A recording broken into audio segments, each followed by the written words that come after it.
What next for Liverpool? It's the million-dollar question, right?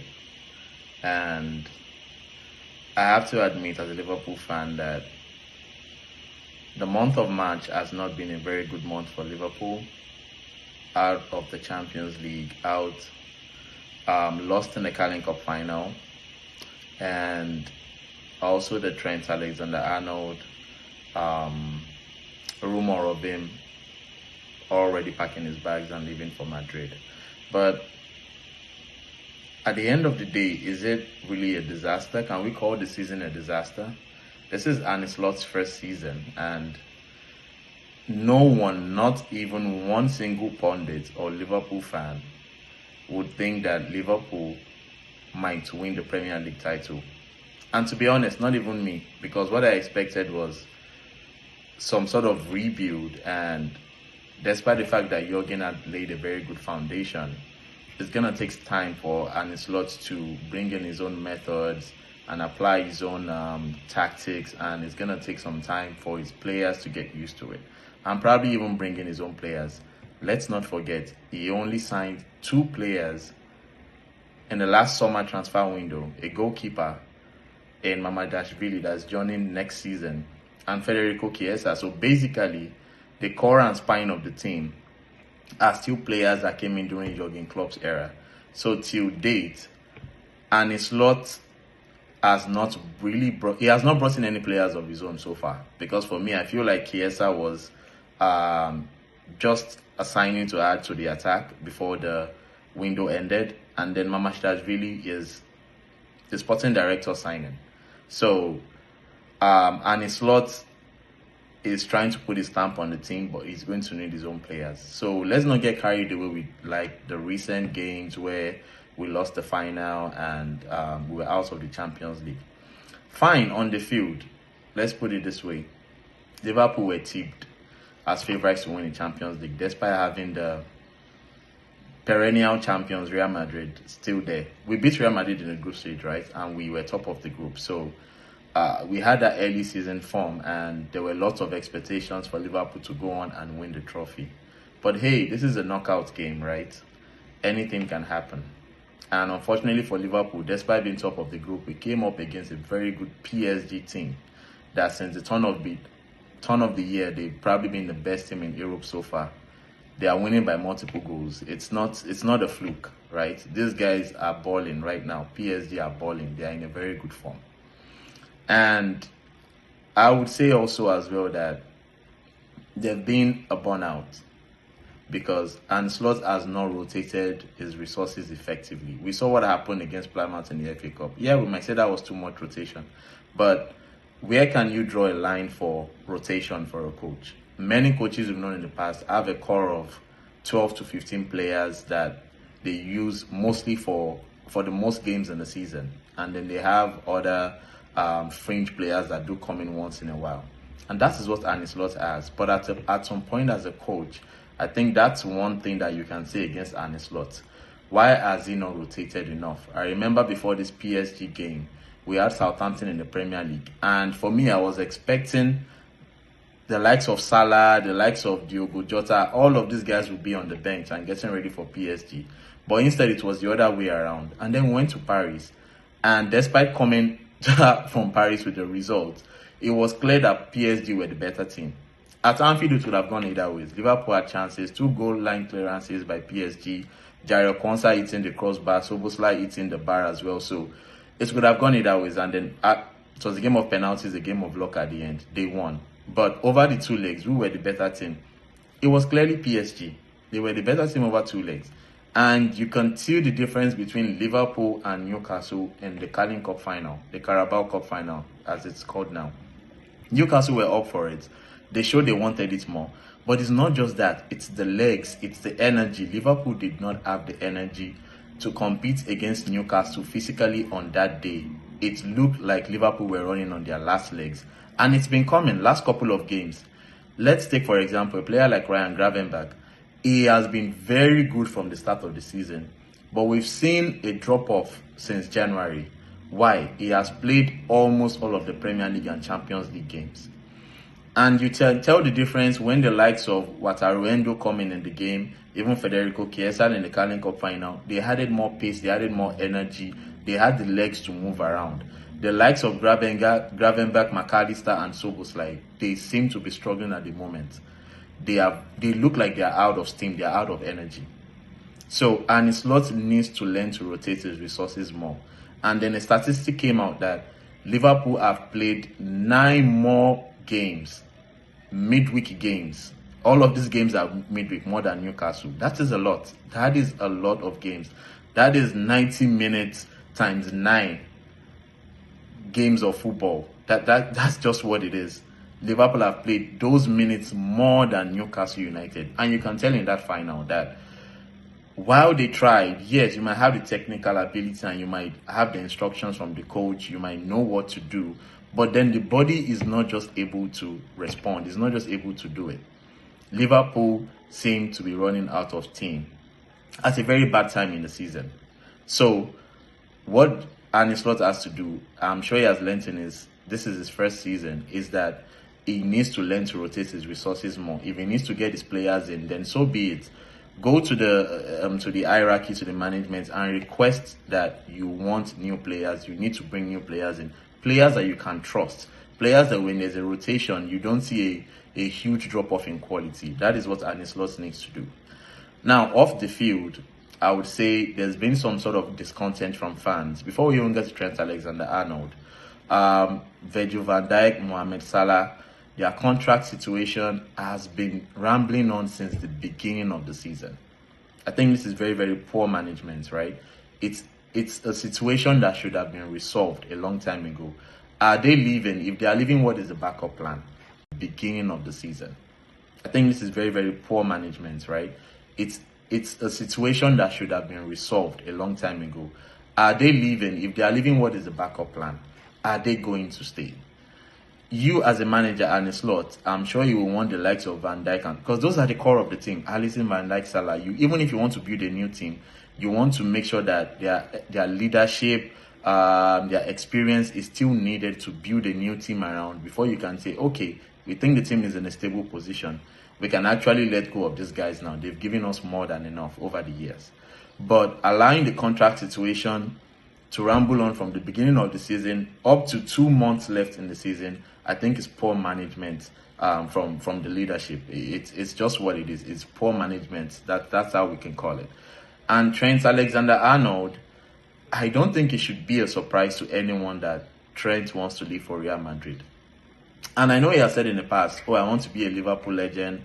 I want to be the captain. I want to captain this team to glory. Every trophy we win means more to us than the trophies other teams win, which also caused some sort of controversy. But it didn't end there. He also said in one of his interviews like 3-4 months ago that he would rather win the Ballon d'Or rather than winning another Champions League title with Liverpool. He did say that, and that didn't go down with Liverpool fans. And I did remember in January when Real Madrid came with the first bid, which I think is ridiculous. It clearly unsettled him because in the next game, he had a very, very bad game against Man United. And the fans were like, you know what? Trent, it's high time. You can pack your bags and go. You are no longer needed here. So this is a player that has given so much over the last couple of years, over 100 goals and assists combined. How many right backs in world football, even in the history of football, can boast of such statistics? So Trent is a fantastic player. There's no doubt about it. And in my own opinion, I feel like Trent wants to experience a new country. He wants to experience a new culture. He wants to speak a new language. And hey, he's very good friends with Jude Bellingham. I'm sure James Bellingham is trying to drag him to Madrid right now. So it's not all about him wanting to leave. The other side is, did the Liverpool management offer him a contract for him to stay? Now you would expect that Trent, being a local boy, a boyhood Liverpool fan, and who has come in through the academy, has been offered a contract. I think he has been offered a contract in private, but he has refused the contract. They just don't want the situation to play out in the public. He also said the same. He's not going to play out in the public. because this is a 26-year-old, right? It is a young. It's not a 32-year-old like the likes of Salah and Van Dijk. He still has his best years ahead of him. He's actually just getting to his peak years in football terms. So there's no way the leadership and management, oh Trent, we don't need him anymore, let's not give him a new contract. I don't think that has happened. I think they've offered him a contract, but he's hell-bent on going to Real Madrid. Now, from a fan perspective, yes, you are hurt as a fan to see a boyhood fan who has also been a player from the academy level leaving the club. I would say that many people see it as selfish.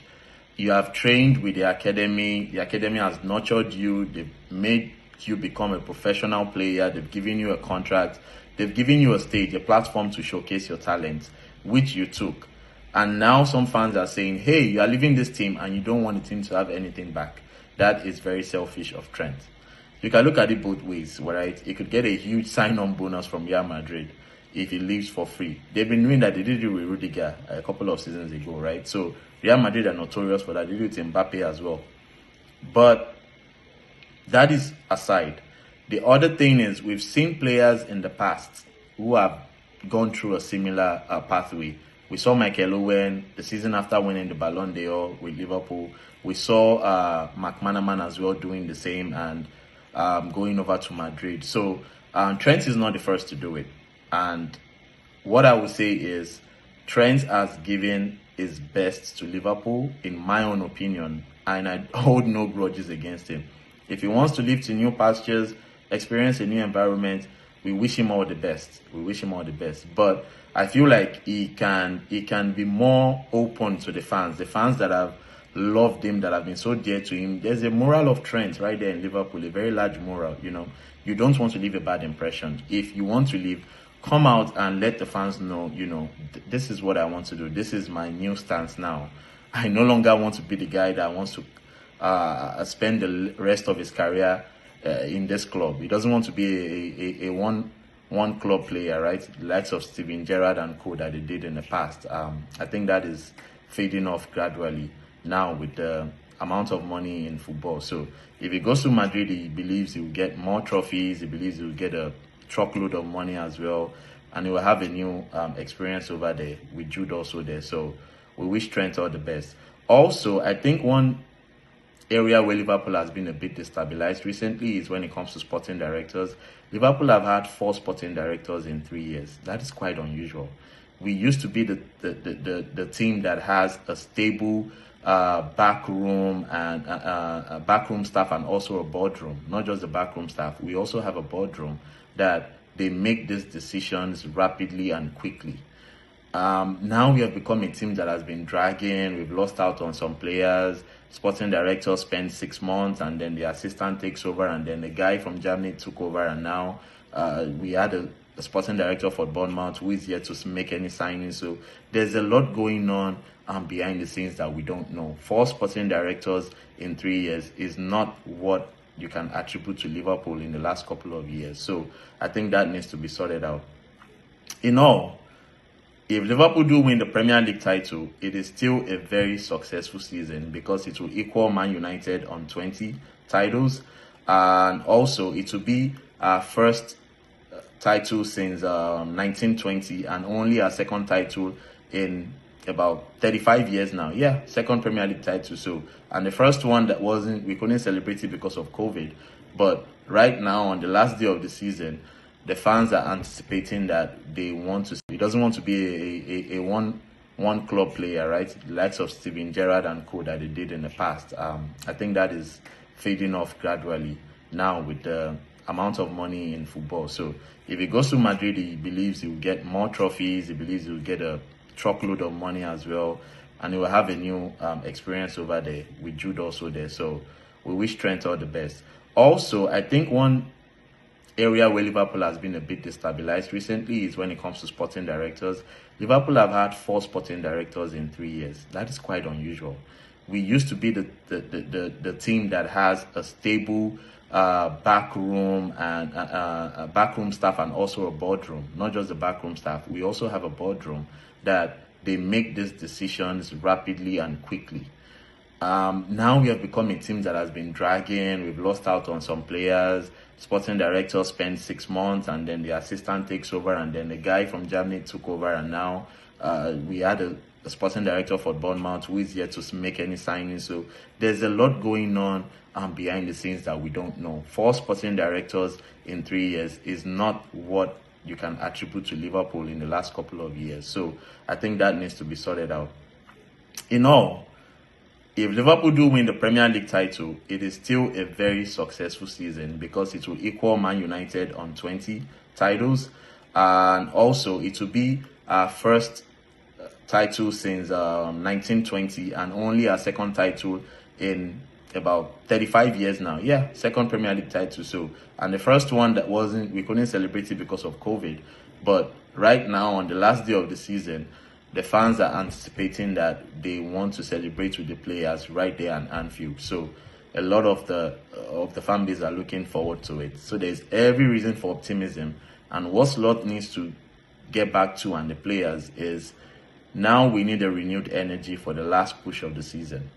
Starting with Everton on Wednesday is the Merseyside derby. We know how the last one ended.